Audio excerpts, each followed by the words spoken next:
नमस्कार, मैं हूँ डॉक्टर रामनारायण मीना। आप सभी का स्वागत है इस महाविद्यालय राजकीय महाविद्यालय बस्सी के यूट्यूब चैनल में। अर्थशास्त्र विषय के अंतर्गत बीए पार्ट सेकंड के समष्टि अर्थशास्त्र विषय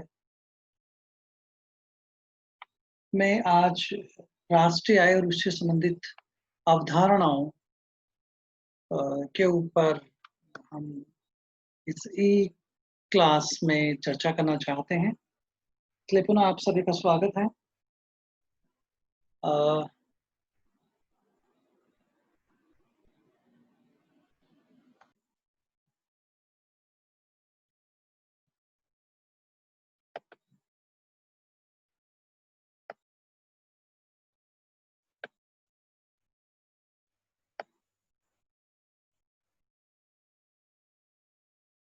देखिए, अर्थव्यवस्था में एक वर्ष के दौरान जितने भी वस्तुएं एवं सेवाओं का उत्पादन किया जाता है, उन वस्तुओं एवं सेवाओं के उन वस्तुओं एवं सेवाओं का या तो उपभोग किया जाता है और या पूंजीगत वस्तुएं होती हैं। जिन वस्तुओं एवं सेवाओं का उपभोग किया जाता है और पुनः उत्पादन प्रक्रिया में उसके वह शामिल नहीं होता है, उनको अंतिम वस्तुएं एवं सेवाओं के नाम से जाना जाता है। अंतिम वस्तुएं एवं सेवाएं किसे कहेंगे? अंतिम वस्तुएं एवं सेवाएं उन्हें कहेंगे जिनका एक बार विक्रय होने के बाद सक्रिय आर्थिक क्रिया से जो बाहर हो जाते हैं। अब किसी भी उत्पादक के द्वारा इसमें कोई बदलाव नहीं किया जा सकता। यद्यपि अंतिम क्रेता के द्वारा रूपांतरण किया जा सकता है। वस्तुतः कई अंतिम वस्तुएं ऐसी होती है जिनका उपभोग के दौरान रूपांतरण होता है। जैसे चाय का पत्ती का उपभोग हम इसी रूप में नहीं करते हैं, जैसा कि हम खरीदते हैं, बल्कि उसका उपयोग हम पेय पदार्थ के रूप में करते हैं और उनको अन्य वस्तुओं के साथ मिलाकर के एक अलग प्रकार का पेय पदार्थ बनाते हैं। और ये घर के अंदर बनाया जाता है। चूंकि घर के अंदर उत्पादित वस्तुओं सेवाओं को तो राष्ट्रीय आय में शामिल नहीं किया जाएगा, परंतु यदि इसको होटल में इसका रूप परिवर्तन किया जाता है तो फिर वह चाय अंतिम उत्पाद, चाय की पत्ती अंतिम उत्पाद जो चाय एक प्रोडक्ट है पेय पदार्थ के रूप में, उसका इनपुट के रूप में काम आता है। तो ये एक माइनर अंतर को हमें समझना होगा। अंतिम वस्तुओं को भी हम दो भागों में बांट सकते हैं, उपभोग वस्तुएं और पूंजीगत वस्तुएं। वो वस्तुएं जिनका उपभोग किया जाना है और आगे अ, उसके उसको उत्पादन प्रक्रिया में शामिल नहीं किया जाता। वो वस्तुएं क्रय करने के साथ समाप्त मान ली जाती है। जैसे आहार और वस्त्र जैसी वस्तुएं तथा मनोरंजन जैसी वस्तुओं का उपभोग उसी समय होता है जब अंतिम उपभोक्ताओं के द्वारा इसका क्रय किया जाता है। इन्हें उपभोग वस्तुएं या उपभोक्ता वस्तुएं कहते हैं। जब भी हम इस चैप्टर में बोल रहे हैं तो वस्तुएं हम सेवाओं का प्रयोग करें या केवल वस्तुएं शब्द का प्रयोग करें तो इसका अर्थ वस्तुएं एवं सेवाओं के रूप में ही लिया जाए। हम इसमें सुविधा के लिए उसमें बार बार वस्तुएं एवं सेवाएं का प्रयोग नहीं कर रहे हैं। अब देखिए, वस्तुएं जो उपभोग वस्तुएं भी है वो कुछ टिकाऊ वस्तुएं होती है और गैर टिकाऊ वस्तुएं भी होती है। गैर टिकाऊ वस्तुएं होती है जिनकी कम उम्र होती है और टिकाऊ वस्तुएं होती है जिनका उपयोग उत्पादन उपक्रम में होता है। ऐसी वस्तुएं जैसे औजार, उपकरण, मशीन, यद्यपि अन्य साध्य वस्तुओं का निर्माण तो करते हैं, लेकिन उत्पादन प्रक्रम में उनके खुद के रूप में कोई परिवर्तन नहीं होता। यह अंतिम वस्तुएं भी है, किंतु यहाँ पर अंतिम रूप से उपयोग की जाने वाली अंतिम वस्तु नहीं। ऊपर हमने जिन वस्तुओं की चर्चा की है उनसे भिन्न ये वस्तुएं उत्पादन उपक्रम का निर्णायक आधार होती है, जिससे उत्पादन में मदद मिलती है, उत्पादन संभव होता है। इन वस्तुओं को पूंजी के एक भाग का निर्माण होता है जो उत्पादन का एक महत्वपूर्ण कारक है। यानी जिन्हें हम पूंजीगत वस्तुएं कह रहे हैं वो वस्तुएं होती है जो उत्पादन क्षमता को बढ़ाते हैं या उत्पादन में काम आती है।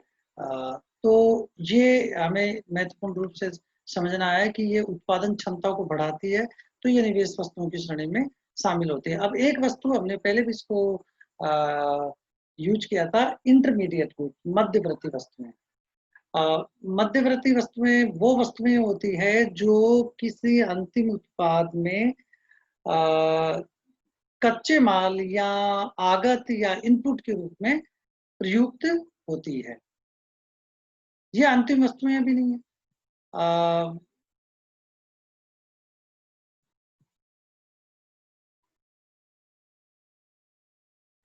यहाँ पर हम एक दूसरी अवधारणा, छोटी छोटी अवधारणाओं को हम ले रहे हैं, जैसे स्टॉक और प्रवाह किसे कहते हैं।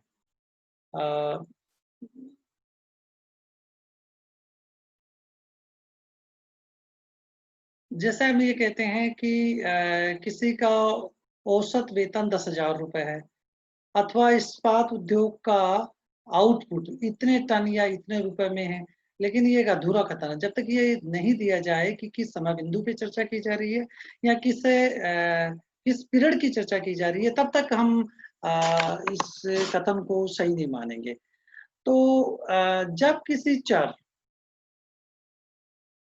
का किसी समय के एक बिंदु पर माप किया जाता है तो वो स्टॉक कहलाता है, और जब किसी चर का माप एक समय अवधि के दौरान का किया जाता है तो उसको प्रवाह के नाम से जाना जाता है।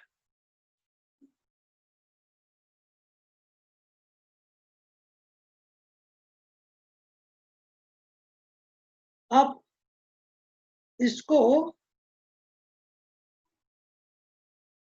इस प्रकार से कह सकते हैं कि जैसे हम ये कहें कि पानी की एक टंकी में 11:30 पर 2,000 लीटर पानी है।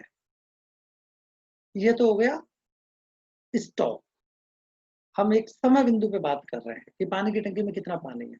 लेकिन यदि हम ये कहें कि 1 घंटे के दौरान टंकी में कितना पानी आया है, तो आ, ये आ, एक समावधि को बता रहा है, इसलिए ये प्रवाह चर है।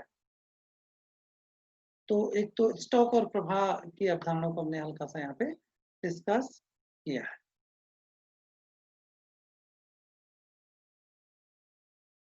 जो भी अर्थव्यवस्था में निवेश किया जाता है या पूंजीगत वस्तुओं का स्टॉक बढ़ता है, तो इससे सकल निवेश की रचना या क्रिएशन होता है। जैसे मशीन, औजार, हाउस, रहने के घर, फैक्ट्री, भवन इत्यादि है। ये कैपिटल फॉर्मेशन को दर्शाता है। आगे जाकर के हम शुद्ध और सकल की अवधारणा को हम देखते हैं। तो एक तो सकल निवेश की अवधारणा और एक शुद्ध निवेश की अवधारणा। जब एक निश्चित समावधि के दौरान जो अर्थव्यवस्था में नई परिसंपत्तियों का निर्माण किया गया, जिससे अर्थव्यवस्था में उत्पादन क्षमता का निर्माण और उत्पादन क्षमता का क्रिएशन हो रहा है, वो सकल निवेश है। लेकिन उस अवधि के दौरान उस पूंजीगत वस्तु के एक अंश में रख रखाव, मेंटेनेंस का खर्चा आता है या टूट फूट होती है, या फिर नई तकनीकी परिवर्तन के कारण उसका बहुत बड़ा हिस्सा या वो पूरा जो स्टॉक है वो बेकार हो जाता है, अनुपयोगी हो जाता है। तो एक पूंजीगत स्टॉक में एक वर्ष के दौरान जितनी टूट फूट होती है या उसका रखरखाव होता है या उसका प्रतिस्थापन की आवश्यकता होती है, एक निश्चित अवधि के दौरान जितना टूट फूट हुई है उसको मूल्यह्रास या कैपिटल कंजप्शन के नाम से जानते हैं। अच्छा, ये एक प्रकार की काल्पनिक अवधारणा है, ऐसा हो जरूरी नहीं है, लेकिन एक ऐसी कल्पना की जाती है कि एक मशीन की एक निश्चित अवधि है और प्रति वर्ष उसमें टूट फूट होती है, तो उत्पादन क्षमता को बनाए रखने के लिए इस प्रोविजन को किया जाता है। यदि इस टूट फूट या रखरखाव या मेंटेनेंस, इसको कैपिटल कंजप्शन अलाउंस कहते हैं। कभी कभी नई तकनीकी के कारण कुछ मशीन या उपकरण बेकार हो जाते हैं। जैसे आप देखेंगे कि टाइपराइटर जो पहले उपयोगी था और लंबे समय तक हमारे लिए बहुत उपयोगी रहा, कंप्यूटर के आने के साथ में टाइपराइटर एक प्रकार की ऑब्स्टेकल, एक ऑब्स्टेंस हो गया है, वो एक बेकार की तकनीकी हो गई है, इसलिए अब वो उपयोग भी नहीं ली जाती है। तो ये कैपिटल कंजप्शन अलाउंस के अंतर्गत ही शामिल होता है। सकल और शुद्ध का अंतर करने के लिए, जैसे मान लीजिए कि 100 करोड़ रुपए का एक वर्ष के दौरान कुल पूंजीगत निवेश किया गया है, ये सकल निवेश है, इसमें मूल्यह्रास शामिल है। यदि मूल्यह्रास को इसमें से निकाल दिया जाए तो शुद्ध निवेश कहलाएगा। अच्छा, क्यों निकाला जाता है? क्योंकि उत्पादन क्षमता को बनाए रखने के लिए ये प्रोविजन किया जाता है। ये एक प्रकार का एक अकाउंटिंग है।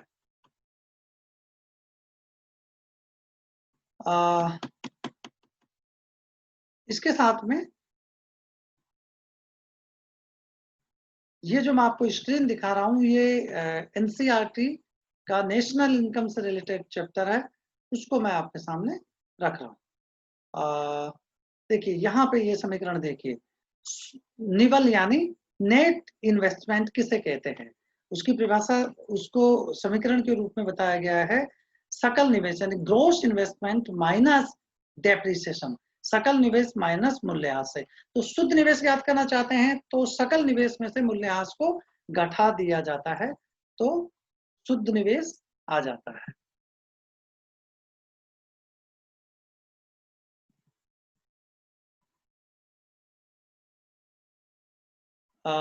यहाँ पर एक उदाहरण में बताया गया है कि जैसे मान लीजिए कि एक ट्रैक्टर खरीदा गया है जिसकी कॉस्ट 5 लाख रुपए है। मान लीजिए कि उसकी 10 साल उसकी टोटल उम्र है। अब 10 साल में वो खत्म हो जाएगा, तो उसको 10 साल में खत्म हो जाएगा, उसका वैल्यू शून्य हो जाएगी। तो उसकी उम्र को 10 साल मानते हुए टोटल कॉस्ट में 10 को डिवाइड करेंगे तो प्रति वर्ष 50,000 रुपए का मूल्यह्रास से होगा। तो यहाँ पर मूल्यह्रास से किसी पूंजीगत वस्तु की टूट फूट के लिए वार्षिक भत्ता, इसके कैपिटल कंजप्शन अलाउंस के नाम से जाना जाता है। वस्तु के उपयोग के वर्षों की संख्या से लागत में भाग देने पर प्राप्त होता है।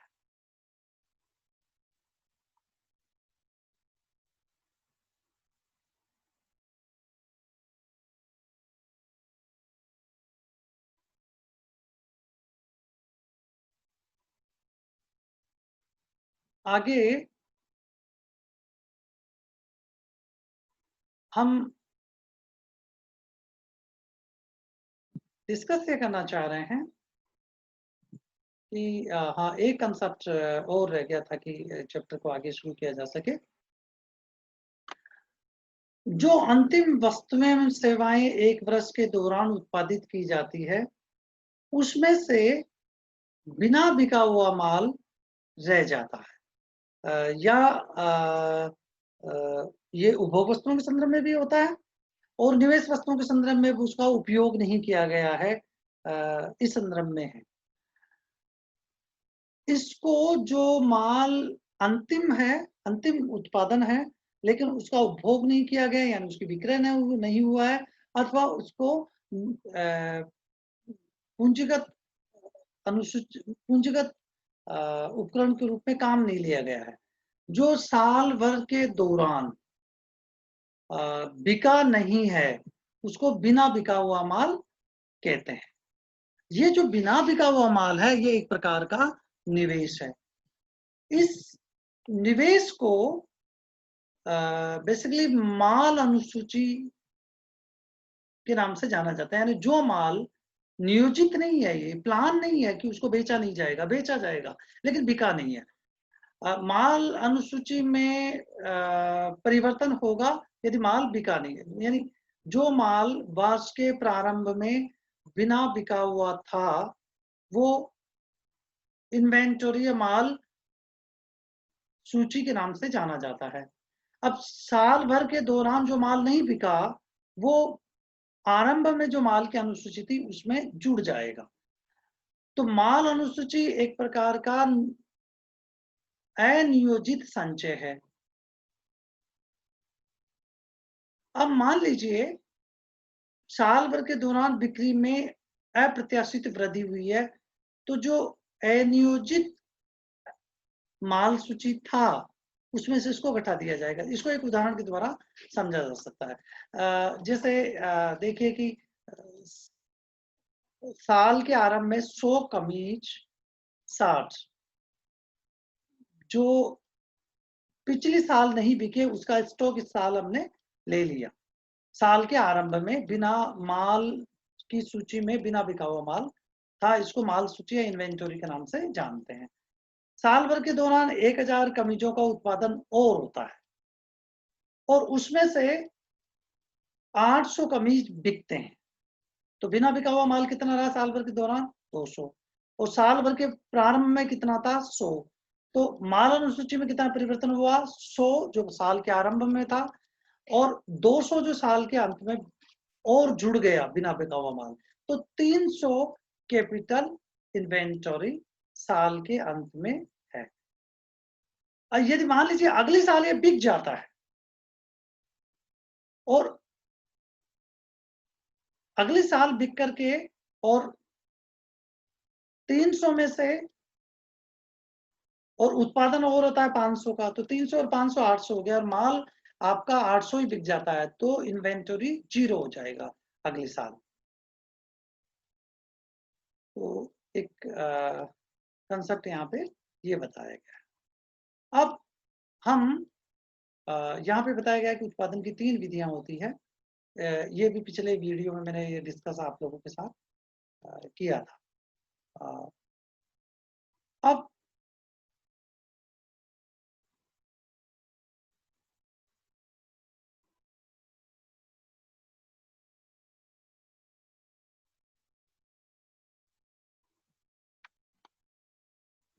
दो कंसेप्ट और है, साधन लागत और बाजार कीमतें। एक वर्ष के दौरान उत्पादित अंतिम वस्तुओं एवं सेवाओं के मूल्य को जो देश की घरेलू सीमा के अंतर्गत हुआ है उसको सकल राष्ट्रीय उत्पादन के नाम से जाना जाता है। यदि हम इसको राष्ट्रीय आय के संदर्भ में देखें तो राष्ट्रीय आय का संबंध राष्ट्रीयता से होता है।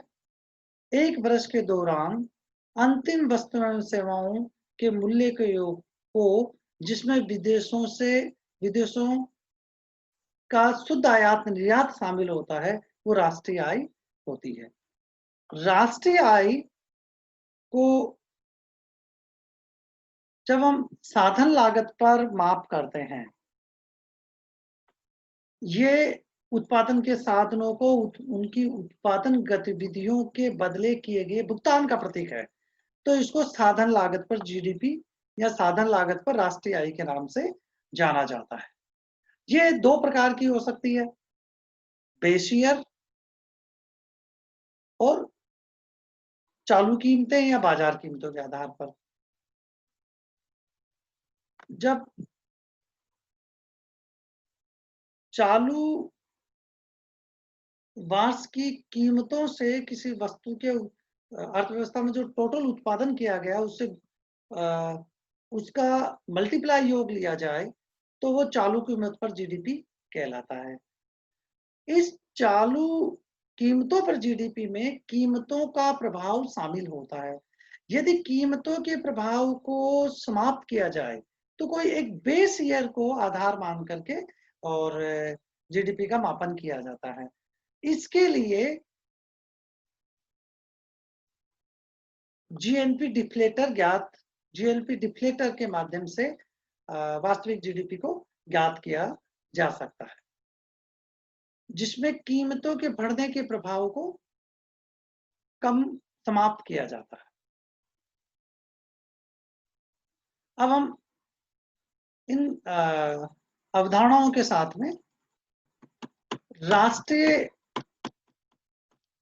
आय की अवधारणा को डिटेल में देखना चाहते हैं। पहले हम मैं पुनः रिपीट कर रहा हूं कि जीडीपी या सकल घरेलू उत्पादन किसे कहते हैं।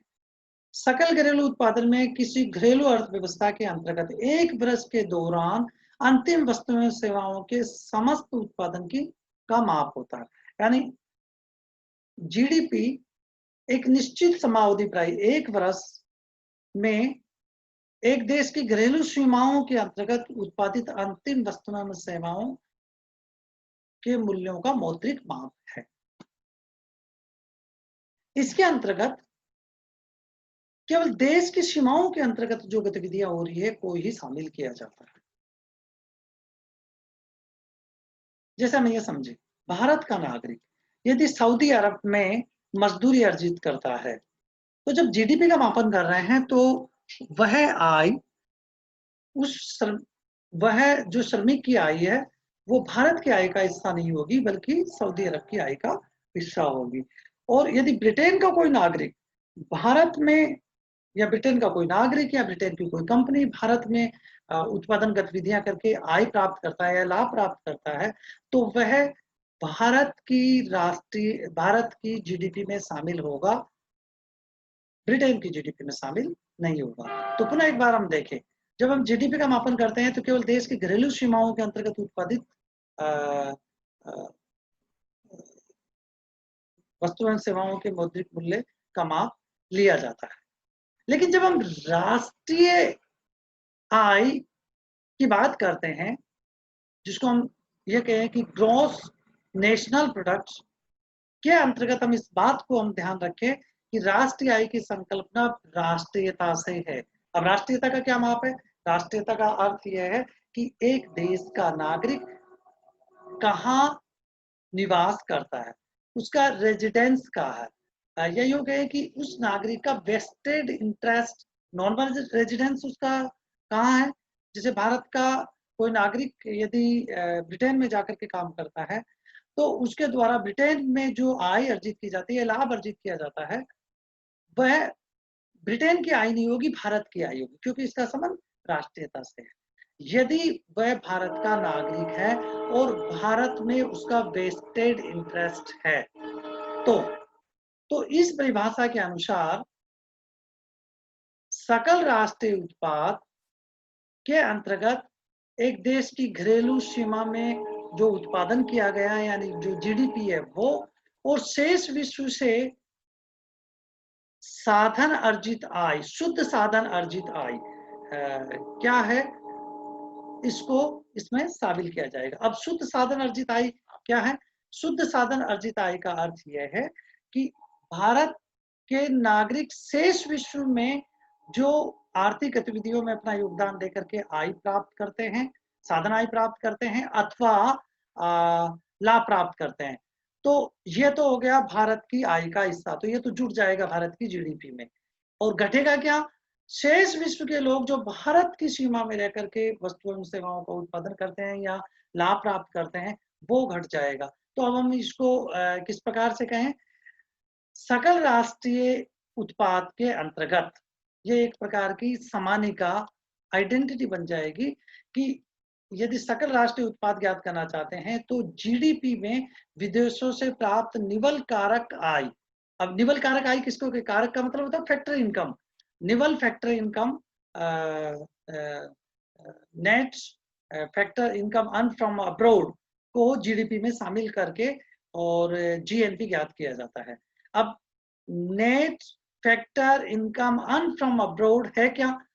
यह है विदेशों से प्राप्त निवल कारक आय का अर्थ है शेष विश्व में जो नियोजित उत्पादन के घरेलू कारकों के द्वारा अर्जित कारक आय में से घरेलू अर्थव्यवस्था में नियोजित शेष विश्व के उत्पादन के साधनों के द्वारा जो आय की जाती है उसको घटा करके शुद्ध आय प्राप्त करते हैं। एक और अवधारणा है जिसको हमें और ध्यान में रखना है। बाजार कीमत पर सकल राष्ट्रीय उत्पाद और साधन कीमत पर सकल राष्ट्रीय उत्पाद। साधन कीमत पर सकल राष्ट्रीय उत्पाद के अंतर्गत हम उत्पादन के साधनों को उनकी आर्थिक गतिविधियों के बदले जो भुगतान करते हैं वो शामिल करते हैं।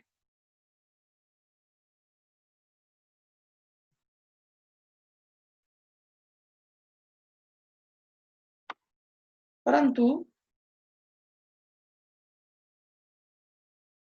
यहां पर एक दूसरा एक चर है इनडायरेक्ट टैक्स। इनडायरेक्ट टैक्स किसको कहते हैं? कर किसको कहेंगे? कर सत्ता के द्वारा, सरकार के द्वारा इम्पोज किए गए, कुछ जनता के द्वारा अनिवार्य रूप से भुगतान किए गए वो भुगतान है जिसके बदले में जनता को सीधे रूप से कुछ मिले, कोई गारंटी नहीं है। मतलब कर एक अनिवार्य भुगतान है जो लोगों के द्वारा सरकार को भुगतान किया जाता है। ये दो प्रकार के होते हैं, प्रत्यक्ष कर और अप्रत्यक्ष कर। प्रत्यक्ष कर वो कर होते हैं जिन करों को जिस व्यक्ति पर लगाया जाता है उसका भार किसी अन्य व्यक्ति पर ट्रांसफर नहीं किया जा सकता।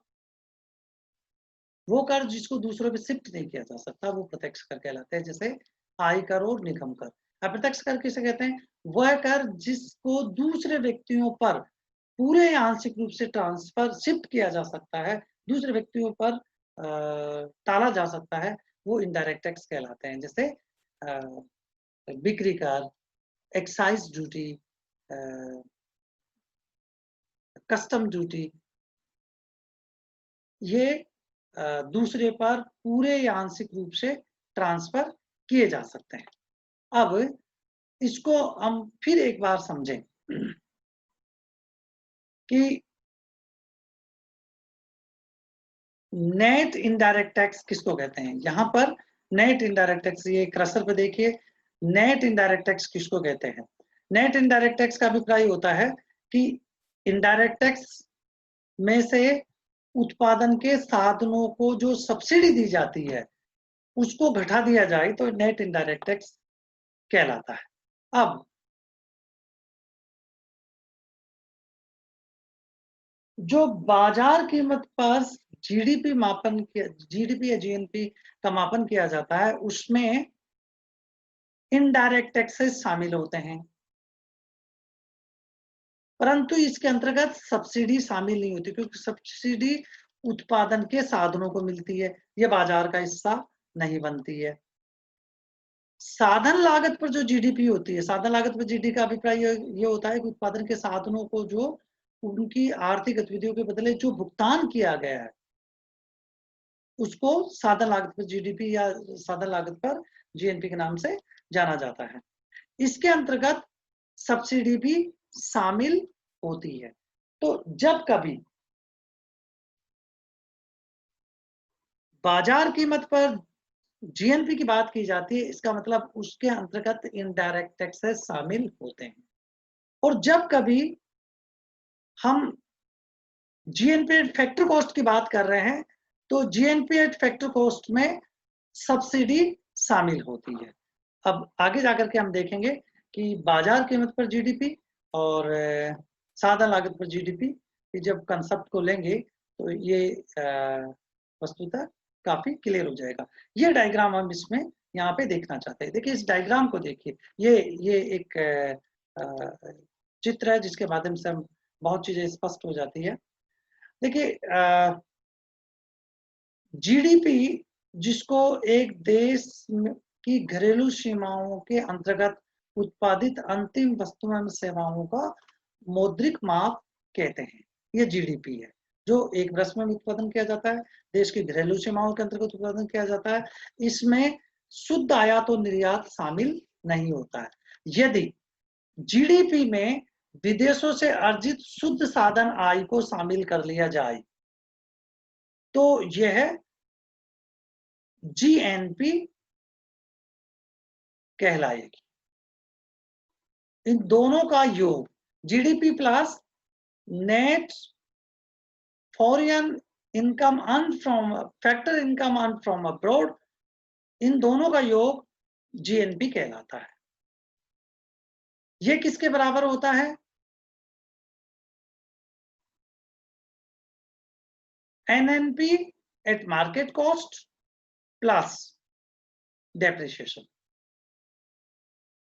ये हमने पूर्व में देखा है कि एनएनपी एट मार्केट कॉस्ट में से डेप्रिसिएशन को घटा दिया जाए तो जीएनपी यानी net national product at market price में से डेप्रिसिएशन को घटा दिया जाए तो gross national product at market cost कहलाएगा। अब हम यहां पर ये देखना चाह रहे हैं कि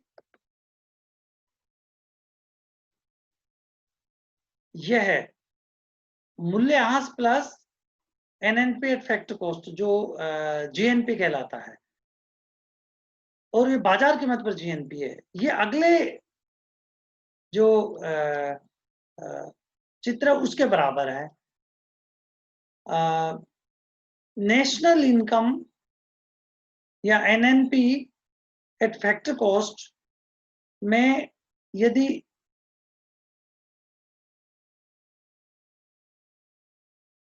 जो indirect taxes NNP eight factor cost में शामिल नहीं होता है और सब्सिडी इसमें शामिल होता है, यदि इसको जीएनपी एट मार्केट कॉस्ट के बराबर करना है तो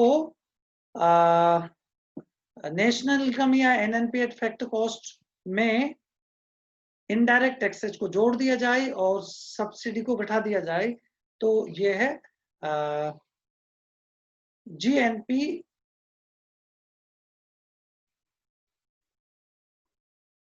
एनएनपी एट मार्केट कॉस्ट के बराबर हो जाएगा।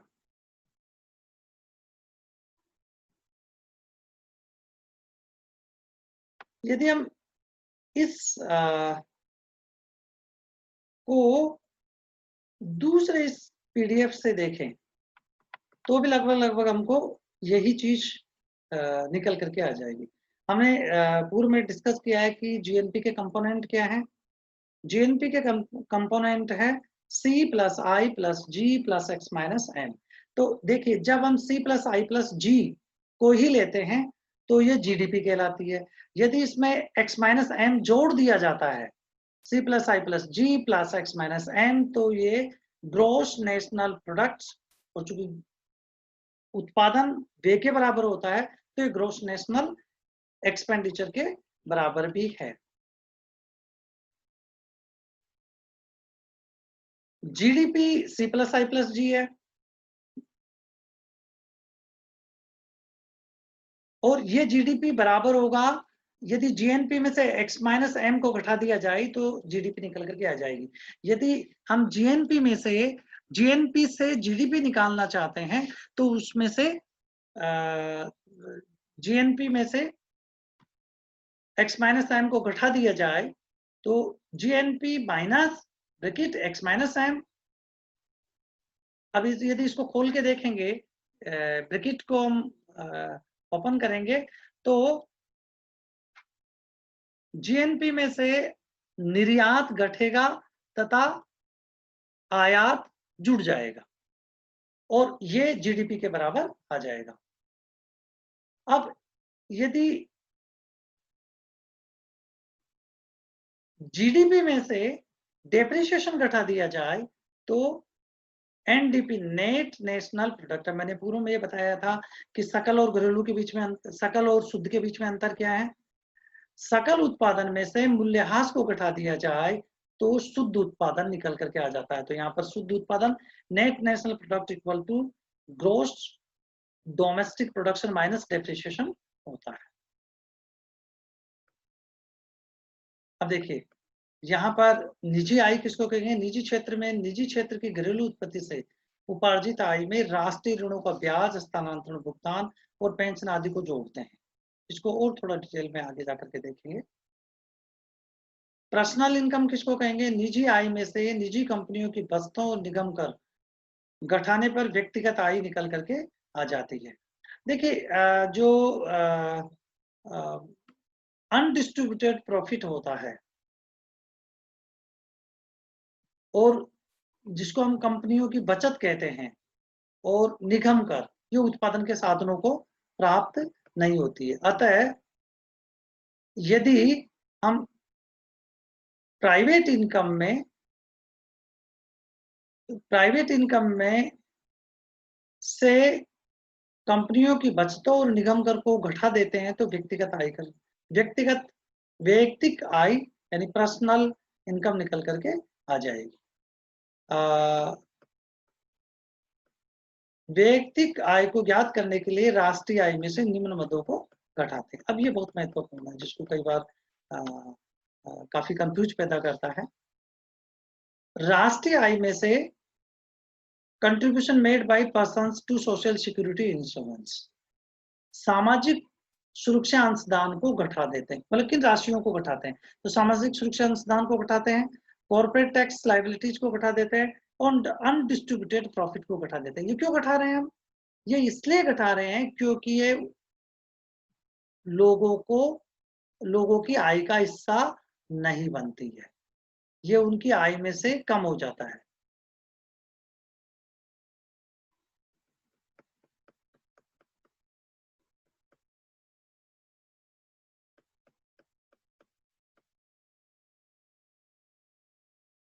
इन साधन आय में सरकार तथा व्यवसायियों के द्वारा दिए गए ट्रांसफर पेमेंट्स को जोड़ दिया जाना चाहिए। इस निम्न रूप हो सकते हैं, यानी जो साधन आई है उसमें सरकार ट्रांसफर पेमेंट करते हैं। ट्रांसफर पेमेंट का मतलब है एक पक्षीय, सरकार केवल भुगतान करे। जैसे टैक्स एक पक्षीय है, टैक्स जनता के द्वारा सरकार को किया गया अनिवार्य भुगतान है, जिसके बदले में उसको कुछ नहीं मिलता है। तो ट्रांसफर पेमेंट्स जो सरकार के द्वारा जनता को दिया जाता है वो ट्रांसफर पेमेंट्स है, बदले में सरकार इसके कुछ नहीं लेती है। ये ट्रांसफर पेमेंट्स कौन कौन से हैं?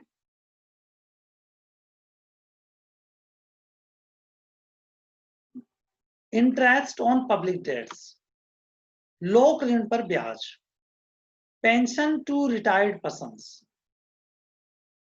देखिए, और अनएम्प्लॉयमेंट बेनिफिट्स और अदर रिलीफ पेमेंट्स। ये तीन चीजों को मैं एक बार फिर डिस्कस करना चाहूंगा। इंटरेस्ट ऑन पब्लिक डेट्स, ऋण कब लिया जाता है? पूर्व में लिया जाता है। भुगतान कब किया जाता है? अब किया जा रहा है। पूर्व की गतिविधियों का भुगतान आज किया जा रहा है, इसका मतलब, जबकि नियम यह है कि चालू आर्थिक गतिविधियों को राष्ट्रीय आय में शामिल किया जाता है, मतलब भूतकाल की गतिविधियों को शामिल नहीं किया जाएगा। तो पब्लिक डेट पर जो ब्याज दिया जाता है, पब्लिक ऋण पर जो ब्याज दिया जाता है, उसको राष्ट्रीय आय में शामिल नहीं करते हैं। Pension to retired person, pension किसको? रिटायर्ड लोगों को, जो पूर्व उनकी सेवा के बदले में जब वो रिटायर हो जाते हैं तो भुगतान किया जाता है, तो पूर्व आर्थिक क्रियाओं के बदले दिया जाता है, तो वो वर्तमान वर्ष की, चालू वर्ष की गतिविधियां है नहीं है, अतः इनको राष्ट्रीय आय में शामिल नहीं किया जाता है। Unemployment benefits, transfer payments, unemployment benefits यानी बेरोजगारी भत्ता एक प्रकार का ट्रांसफर पेमेंट है, ट्रांसफर पेमेंट्स को राष्ट्रीय आय में शामिल नहीं किया जाता है। अन्य प्रकार के रिलीफ जो दिए जाते हैं उसको राष्ट्रीय आय में शामिल नहीं किया जाता है। तो पर्सनल इनकम के अंतर्गत क्या क्या शामिल होता है? नेशनल इनकम में से क्या घटाएं? Social security contribution, corporate tax profit, liabilities, undistributed profit, ये तो नेशनल इनकम में से घटा दिया जाए और जोड़ क्या दिया जाए? Transfer payments. क्या? ट्रांसफर पेमेंट्स जो उपयुक्त बताया था, ये करके और पर्सनल इनकम निकलती है। अब ट्रांसफर पेमेंट्स वैसे तो राष्ट्रीय आय का हिस्सा नहीं है, और ये एक व्यक्तिगत आय का हिस्सा है, ये हमें ध्यान रखना है। अब एक और अवधारणा, डिस्पोजेबल इनकम किसको कहते हैं? वो आय जिसको खर्च करने योग्य है।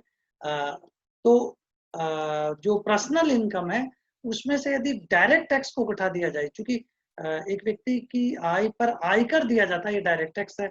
अब चूंकि आयकर घटा देने लगाने पर वो उसको खर्च नहीं कर सकता उतना हिस्सा। जैसे मान लीजिए किसी व्यक्ति की 1 लाख रुपए इनकम है और 5,000 रुपए इनकम टैक्स लगाया जाता है, तो खर्च करने के तो योग्य 95,000 रुपए उसको मिले। तो वाईपी, उसका personal income minus TD, direct tax, इसको घटा दिया जाए तो डिस्पोजेबल इनकम निकल करके आती है। और ये जो डिस्पोजेबल इनकम है उसके दो उपयोग हो सकते हैं, या तो कंजप्शन करेगा, या C for consumption, S for saving, या तो कंजप्शन करेगा या सेविंग करेगा। और यदि वो सेविंग करता है तो ये मान करके चला जाता है कि वर्ष के अंत में सेविंग बराबर इक्वल है इन्वेस्टमेंट है। तो वाई डी यानी income disposable equal to C plus S, और income disposable equal to C plus I, ये समीकरण के रूप में होती है। तो इस प्रकार से ये कुछ कंसेप्ट है। पुनः एक बार हम देखें, जीडीपी फैक्टर को किसको कहते हैं? शुद्ध मूल्य वृद्धि का जोड़ माइनस मूल्यह्रास से, शुद्ध साधन मूल्य वृद्धि माइनस मूल्यह्रास से, ये किसके बराबर होता है? घरेलू साधन आय प्लस मूल्यह्रास के बराबर होता है। अब जीएनपी एट मार्केट प्राइस किसको कहते हैं? GNP at market, GDP at market price है जीएनपी एट मार्केट प्राइस। पहले हमें देखिए जीडीपी एट मार्केट प्राइस किसको कहते हैं? GDP at factor cost plus indirect tax. अब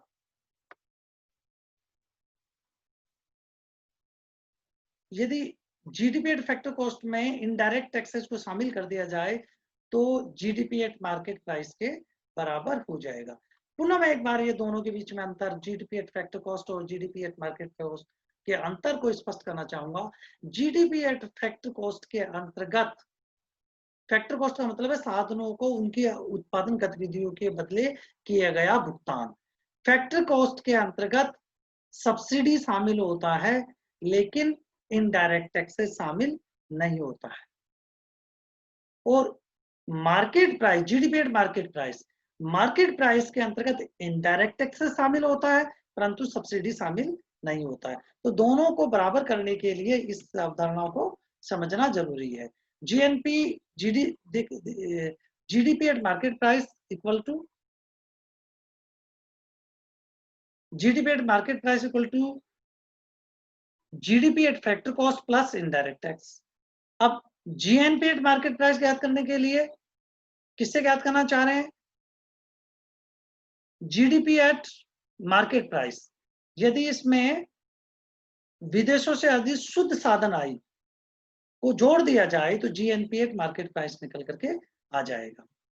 अब इसी से एनएनपी एट मार्केट प्राइस किसको कहेंगे? जीएनपी एट मार्केट प्राइस में से डेप्रिसिएशन को घटा दिया जाए तो एनएनपी एट मार्केट प्राइस निकल करके आ जाएगा। एनएनपी एट फैक्टर कॉस्ट क्या है? एनएनपी एट मार्केट प्राइस में से नेट इनडायरेक्ट टैक्सेस को घटा दिया जाए तो net national product at factor cost निकल करके आ जाता है। अब यहां पर अर्थव्यवस्था में वास्तविक उत्पादन कितना हुआ है इसको ज्ञात करने के लिए जो मौद्रिक मूल्य पर जीएनपी का माप किया जाता है उसमें कीमतों के बढ़ने के प्रभाव को यदि समाप्त करना है तो जीएनपी डिफ्लेटर के माध्यम से इस प्रभाव को खत्म किया जा सकता है। तो ये कैसे ज्ञात किया जाता है? जीएनपी डिफ्लेटर है क्या? जीएनपी डिफ्लेटर है चालू कीमतों पर जीएनपी ज्ञात करने में जो वास्तविक उत्पादन है में कीमतों के बढ़ने का प्रभाव भी शामिल होता है। तो कीमतों के बढ़ने के प्रभाव को समाप्त करना है तो जितनी कीमतें बढ़ने के कारण चालू जीएनपी ज्यादा बढ़ी हुई है उसके प्रभाव को समाप्त किया जाए तो वो जीएनपी डिफ्लेटर से ज्ञात किया जाता है। तो इम्प्लिसिट डिफ्लेटर किसको कहते हैं? जीडीपी एट करंट प्राइस को डिवाइड किया जाए जीडीपी एट बेस प्राइस से, चालू वर्ष यानी किसी एक ऐसे आधार वर्ष को लिया जाता है जिसको बेस बना करके आगे के वर्षों के आगे के वर्षों का माप किया जाए। इसमें कीमतों के बढ़ने का प्रभाव शामिल नहीं होता है। तो इम्प्लिसिट डिफ्लेटर किसको कहते हैं? GDP at current price divided by GDP at base price multiplied by 100, ये इम्प्लिसिट डिफ्लेटर कहलाता है। तो इस प्रकार की ये कुछ अवधारणाएं थी जिसको इसके अंतर्गत डिस्कस किया है।